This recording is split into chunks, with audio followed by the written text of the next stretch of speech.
sans Verstappen, qui a tout raflé, qui a été exceptionnel, qui a été imbattable, mais en même temps, est-ce qu'on peut lui en vouloir et est-ce qu'on peut en vouloir à Red Bull d'avoir été aussi fort? Mais bon, ça on en reparlera au moment où on parlera des pilotes et des écuries. On va commencer la vidéo en parlant des Grands Prix. Les Grands Prix, on en a eu 22, puisque Imola a été malheureusement annulé à cause des incidents et des inondations qu'il y a eu. On a une pensée pour les victimes, bien évidemment. Mais donc voilà, on va faire le récapitulatif de tous les Grands Prix. Donc je vais d'abord donner les notes. Bahreïn 14, Jeddah 8, l'Australie 14, Bakou 8, l'Espagne 8, le Canada 12, Miami 10, Monaco 13, l'Autriche 13, Silverstone 12, la Hongrie 13, la Belgique 14, Zandvoort 19, Monza 14, Singapour 18, le Japon 13, Qatar 13, l'Australie, excusez-moi, Austin 12, Mexique 14, Brésil 15, Las Vegas 14 et Abu Dhabi 8, ce qui fait une moyenne totale de 12,6, qui est pas trop mal, vraiment pas trop mal. Le meilleur Grand Prix aura été donc dans toute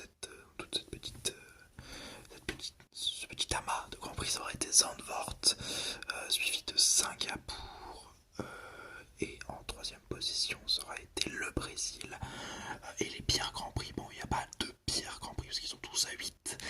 On a Jeddah, Bahreïn, l'Espagne et Abu Dhabi, que je vois personnellement comme le pire Grand Prix. Mais il y a aussi peut-être cet effet du fait que déjà c'est pas une piste que j'aime particulièrement et que ça y était le dernier Grand Prix de la saison, donc c'est les souvenirs les plus proches que j'ai. Mais niveau des pistes, franchement, j'ai bien aimé toutes les pistes. Bahreïn, Jeddah, l'Australie, Bakou, l'Espagne.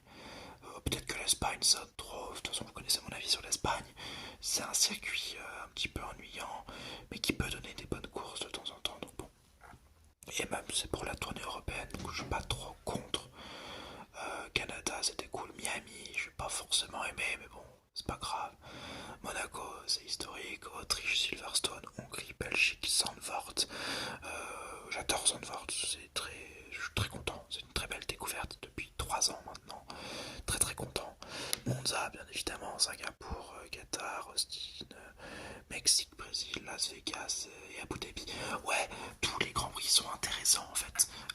À part l'Espagne, comme je l'ai dit, Miami et Abu Dhabi. Le reste est plutôt cool, j'ai bien aimé toutes les pistes.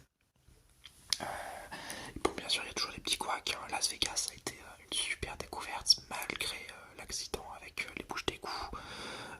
Le Qatar de Losail, c'est un grand prix que j'aime bien, malgré le fait que les vibreurs aient mal été mis et que ça nous ait donné une course un peu bizarre. Mais vraiment, sur ces 22 grands prix qu'on a eu, si je compte pas Imola, hein, il y en a que 3 que j'aimerais dégager pour cause de pistes nulles, ce qui est vraiment pas mal. Avant on en avait 4 avec Sochi, 5 même avec le Castellet, parce que vraiment le Castellet c'était une purge. Mais bon voilà, donc le choix de Grand Prix de cette saison a pas été trop dégueulasse. Ensuite, après le choix de piste, il faut parler des pilotes. Donc je vais vous donner mes pronostics en début de saison. Si vous vous en rappelez, j'avais dit Leclerc premier, Verstappen deuxième, Sainz troisième, Perez quatrième, Hamilton 5ème, Russell 6ème, Gasly 7ème, Alonso 8ème, Ocon 9ème, Bottas 10ème, Joe 11ème, Stroll 12ème, Tsunoda 13ème, Magnussen 14ème, De Vries 15ème, Hülkenberg, Albon 16ème, Hülkenberg 17ème, Piastri 18ème, Norris 19ème et Sargent 20ème. Qu'est-ce que l'année m'aura donné tort, puisque Verstappen a été champion, écrasant champion, suivi de Perez que je plaçais donc 4ème. Ouais, je m'attendais à que Perez se fasse un petit peu bouffer par d'abord son coéquipier, comme on le verra un petit peu plus tard, et ensuite par Leclerc et un Sainz que je voyais dominant. Malheureusement, ça n'a pas été le cas. Hamilton, que je plaçais 5ème, a fini 3ème. Alonso, que je plaçais 8ème, est probablement la plus belle remontée Dans la plus belle remontée, c'est Norris que je plaçais 19ème et qui est finalement 6ème. Bon, bah, Leclerc, je le plaçais premier, il finit 5ème. Sainz aussi, voilà, j'avais vu Leclerc devant Sainz, hein, ça, mais c'est pas pas un très, j'ai pas très bien vu, quoi, on va dire. Russell, pareil, je l'avais vu derrière Hamilton, mais il est 8ème alors que moi je pariais sur une 6ème place. C'est le déclassement des McLaren que j'ai fait en début de saison qui m'a valu quand même un pari un petit peu chamboulé. Piastri qui finit 9ème, bah moi je le voyais 18ème. Comme je l'avais dit, hein, les McLaren, je les voyais vraiment dernières de ce championnat parce que la voiture en début de saison, faut le dire, c'était une poubelle roulante et jamais j'aurais imaginé le milieu de saison et même la fin de saison qui nous ont fait une fin de saison qui était vraiment exceptionnelle, surtout même une moitié de saison qui a été exceptionnelle. Stroll 10ème, alors je l'avais vu beaucoup plus loin que Alonso. Ouais, 1, 2, 3, 4 places plus loin qu'Alonso. Il y en a 6 au final dans la vraie vie. Mais j'avais vu ce gros écart entre Stroll et Alonso. Gasly finit 11ème. Moi je l'avais vu beaucoup plus haut. Je pensais que les Alpines feraient beaucoup mieux. Ocon 12ème. Voilà. Albon 13ème. Alors que je l'avais vu assez bas. Je l'avais vu 16ème. Je pense que c'est vraiment que la Williams ne ferait pas grand chose cette saison. Je me suis trompé. Parce que la Williams a fait des bâches. Tsunoda 14ème, je l'avais placé un petit peu plus haut, donc ça va. Bottas, Hülkenberg, Ricciardo, voilà, j'avais pas prévu les arrivées de Ricciardo, de Lawson et les départs de De Vries. Pour moi, je l'avais dit en début de saison, j'en parlerai un peu plus tard d'ailleurs, mais pour moi, il y avait pas de changement qui allait être fait durant cette saison. Je me suis bien trompé. Enfin bon, voilà, on peut dire que le classement pilote, je n'ai pas un seul pilote de bon. J'ai des pilotes dans les environs de là où je les voyais. Des fois, ça peut même être de la logique, quoi.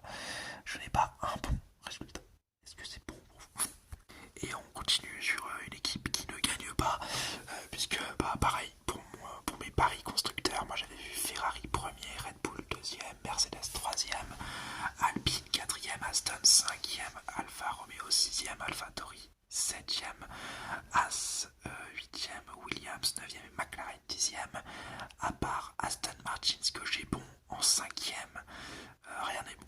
Rien n'est bon. J'avais prévu le trio de tête, mais pas dans le bon ordre. Effectivement, j'avais réussi à avoir Aston Martin, mais bon, moi je les voyais moyens toute la saison. Je n'avais pas prévu qu'ils aient été la deuxième force du plateau en début de saison pour ensuite s'effondrer, donc voilà. Et voilà, sinon le reste, pas un seul de bon. McLaren que je voyais dernier finit 4ème. Alpine que je voyais plutôt bon 4ème. Challengeant des fois pour les podiums. Alors ils sont challengés pour des podiums, mais sur des faits de course la plupart du temps ils finissent 6ème. En même temps, vu les changements d'organigramme qu'on a eu toute l'année, c'était à voir. Mais en tout cas voilà, je me suis tout à fait trompé dans mes paris. Et je leur ai parlé toute la saison de toute façon. Mais mes paris ne sont jamais à suivre en Formule 1. Je ne suis pas clairvoyant du tout. Après, pour les batailles d'écurie, bah pareil, j'ai pas eu grand chose de bon. Pour Ferrari, j'avais vu du 70-30 en faveur de Leclerc, ça a été un 51-49 en faveur de Leclerc, donc trop bas. Chez Red Bull, je me rapproche d'une vérité, parce que j'avais vu un 70-30 également, c'est plus proche, c'est 66-34, et la physionomie de la saison me donne raison. J'avais raison sur ça. Pareil pour Mercedes, j'avais dit 55-45 à l'avantage de Hamilton. Au final, c'est un 57-43 avec une physionomie de saison plus à l'avantage d'Hamilton, qui pourtant déteste la voiture, ce qui est assez impressionnant. Chez Alpine, j'avais vu du 55-45 en faveur de Gasly. Bon, je me suis un peu trompé, c'est du 50-50, hein, quasiment 51-49 si vous préférez. Peut-être en faveur de Gasly, mais bon, c'était pas comme moi je l'avais vu. Je l'avais vu avec quelques points de plus. Là, c'est vraiment à 1 ou 2 points. C'est bon, on peut dire que je suis raison et tort à la fois. Aston Martin, c'est probablement mon meilleur pari de la saison. J'avais vu du 70-30, bah, ça a été un 73-27. J'avais vraiment très très bien vu Aston Martin, mais en même temps, c'était limite un peu logique parce qu'on imaginera difficilement Stroll faire de très bons résultats. Il n'y a qu'après Bahreïn qu'on s'est dit peut-être que 50-50, puis après on a compris que non. Alfa Romeo, j'avais vu 50-50, bon ça a été un 62-38 pour Bottas. Chez AlphaTauri, j'ai eu un 55-45. Je m'étais dit que De Vries pouvait tenir la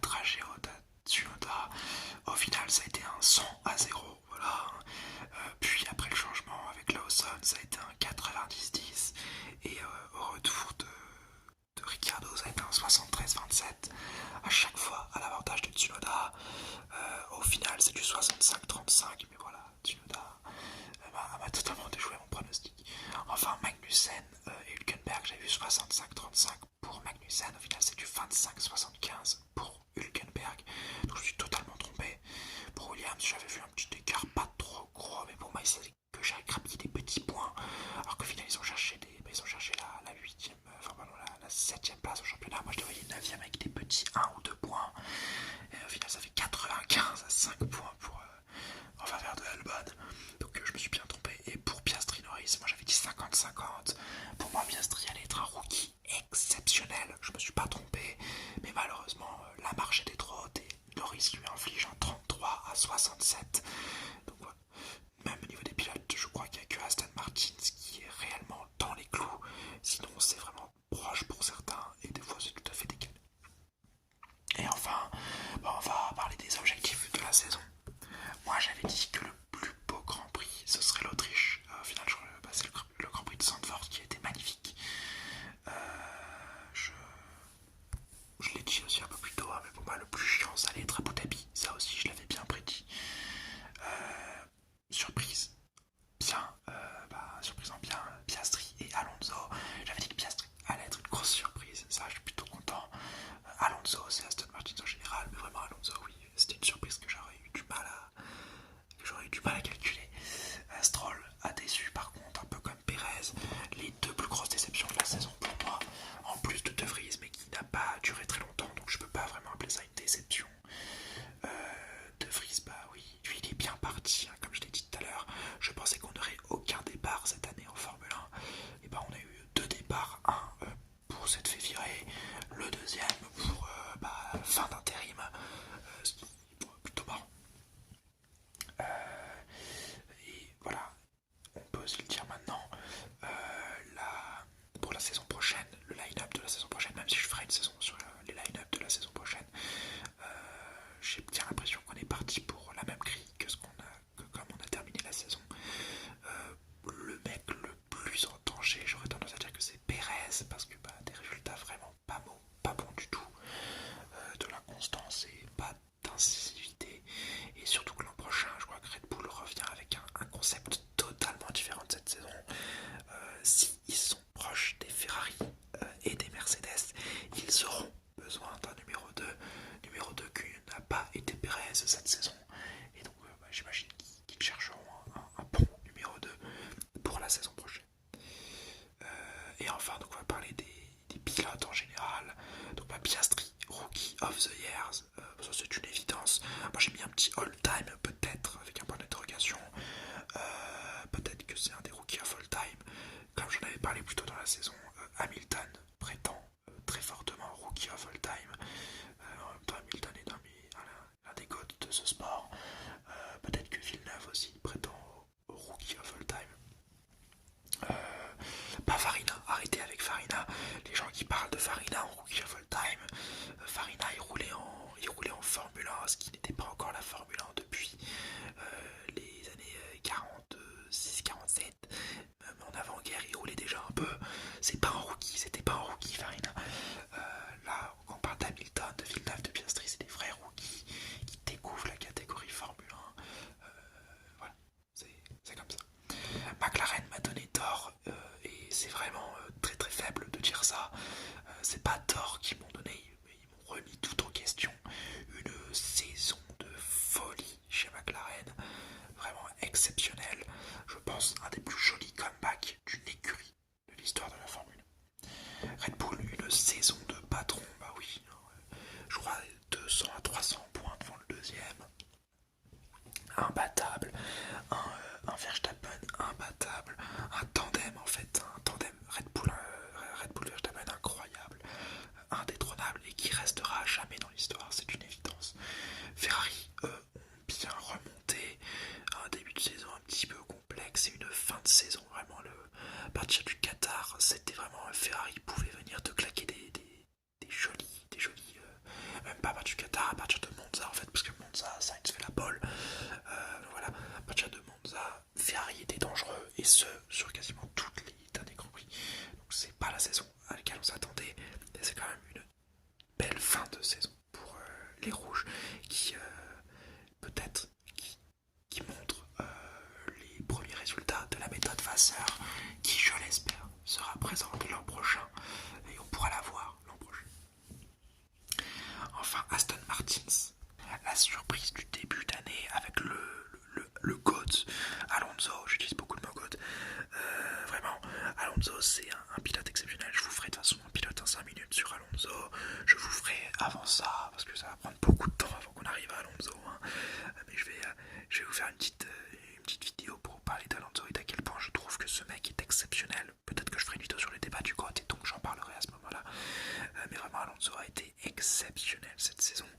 Meilleur pilote de la saison avec Verstappen, bien évidemment, au coude à coude. Bon, je pense que Verstappen était un peu devant pour l'achievement qu'il nous a fait toute la saison. Mais Alonso a été incroyable d'aisance. Et avec une monoplace qui en fin de saison n'était plus la meilleure du tout, il nous a quand même fait de belles performances, hein, l'Espagnol. De Vries, le fantôme, bah ouais, ça a été une grosse déception, vraiment. Bon, on lui souhaite tout le bonheur, je crois qu'il est parti en endurance, donc très bonne chance à lui. Lawson, les promesses, si Perez est tège et que Ricciardo prend sa place, bah, ce sera Lawson dans le paquet AlphaTauri. Je vois pas d'autre solution. AlphaTauri qui va d'ailleurs être renommé. Hein. Et Ricciardo a été très encourageant, moi qui étais médisant sur lui. Je suis très étonnamment surpris. Étonnamment en bien. Je suis très content de voir Ricciardo aussi bon, qui reprend autant du poil de la bête. Et j'espère pour lui une promotion chez Red Bull, hein, si possible, parce que c'est ce que je pense qu'il cherche, et ce qu'il est venu chercher. Et pour l'instant, il est sûrement sur la bonne voie. Alpine, bah, ça a été décevant et satisfaisant. Alpine, toute une saison, un début de saison moyen, voire mauvais, un accident en Australie qui casse une dynamique d'équipe qui est pourtant si belle. Et arrivé en Belgique, on vire des gens, ça a été un organigramme à refaire, à redéfaire, c'était n'importe quoi. Et au final, bah, une saison intéressante puisqu'ils ont du podium, ils finissent 6ème, bon, à cause de toutes ces petites bisbilles en interne et de la remontée folle de McLaren et du début de saison incroyable de Aston Martin. Mais quand même, ça aurait été une fin de saison un peu plus cool pour Alpine, un petit peu plus intéressante, quoique, enfin, en tout cas, c'est quand même assez spécial la saison qu'a eu Alpine et j'espère vraiment que l'an prochain on aura de la stabilité vers le haut pour Alpine. Williams, très étonnant, bah, je les voyais moi 9ème, final ça finit 7ème, bon, 2 places supplémentaires c'est beaucoup, et surtout un modèle aérodynamique exceptionnel, une rapidité en ligne droite à toute épreuve, et c'est ce qui leur a offert des points à des moments, ce qui a permis des paris stratégiques avec un Alex Albon incroyable durant toute la saison, qui dénotait totalement avec son coéquipier Sargent, qui lui était vraiment pas super bon toute la saison, hein, pas en confiance, pas grand chose, et qu'au Grand Prix de Las Vegas où il nous a donné une qualification vraiment incroyable pour au final s'effondrer au classement. Bon, il a été prolongé pour l'an prochain, c'est sûrement ses sponsors et le fait que Williams n'ait pas vraiment d'autres choix. Bon, il y avait Drugovic quand même comme choix qui aurait pu être intéressant, mais bon, voilà. Williams, ça donne des promesses et j'espère que l'an prochain ça nous donnera de belles courses. Et enfin, pour terminer donc sur les dernières écuries, bah, As et Alfa Romeo qui inquiètent. Sur les 22 courses, je n'ai pas un seul souvenir d'une bonne course d'une de ces deux écuries, As ou Alfa Romeo, ce qui est quand même très inquiétant pour As surtout, puisque bah, ils finissent dernier du championnat et qu'on sait que l'écurie est peut-être pas en très bonne forme financière. C'est pas fou et ça annonce peut-être même une fin de cycle et une revente de l'écurie. Pour Alfa Romeo, c'est une saison de transition. C'était la dernière fois qu'on voyait d'ailleurs le nom Alfa Romeo avant un petit moment à mon avis, hein, puisque bah, l'an prochain ce sera sûrement Sauber, avant dans 2 ans d'être remplacé par Audi qui a racheté l'écurie, hein, je vous le rappelle. Ça va pas être la seule écurie qui va changer de nom, AlphaTauri aussi va changer de nom, on sait pas encore pourquoi, bah, j'en parlerai au moment où ce sera annoncé, mais en tout cas voilà, As et Alfa Romeo ont réellement intérêt à reprendre du poil de la bête et à aller beaucoup mieux, sinon As, c'est sûrement une fin de carrière en Formule 1 et Alfa Romeo, c'est l'arrivée de Audi va être assez mauvaise, quoi. Et enfin, on va finir cette saison et cette vidéo sur une note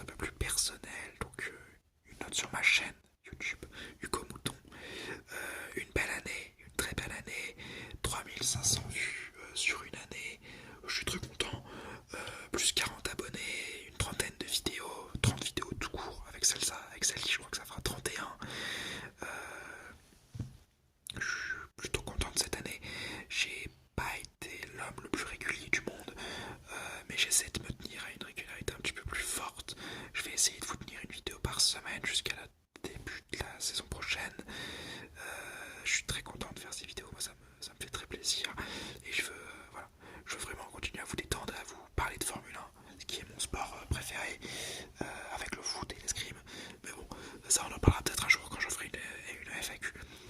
Mais voilà, j'ai adoré de faire cette saison, j'ai adoré suivre cette saison avec vous, la terminer. J'ai adoré trouver ce nouveau format des double headers qui me permettent de relâcher un peu la pression. Et voilà, j'espère que cette saison vous aura plu. En tout cas avec moi, je vous donne rendez-vous pas très rapidement déjà pour d'autres vidéos, mais dans 3 mois pour cette nouvelle saison qui va reprendre et que j'ai très hâte de voir. Et avant de vous souhaiter au revoir et de vous saluer avec mon traditionnel Forza Ferrari, je voudrais remercier Xoy 5908, Elisouille ASMR et MMA Fighting qui sont les personnes qui ont le plus commenté sous ma chaîne cette saison et qui ont été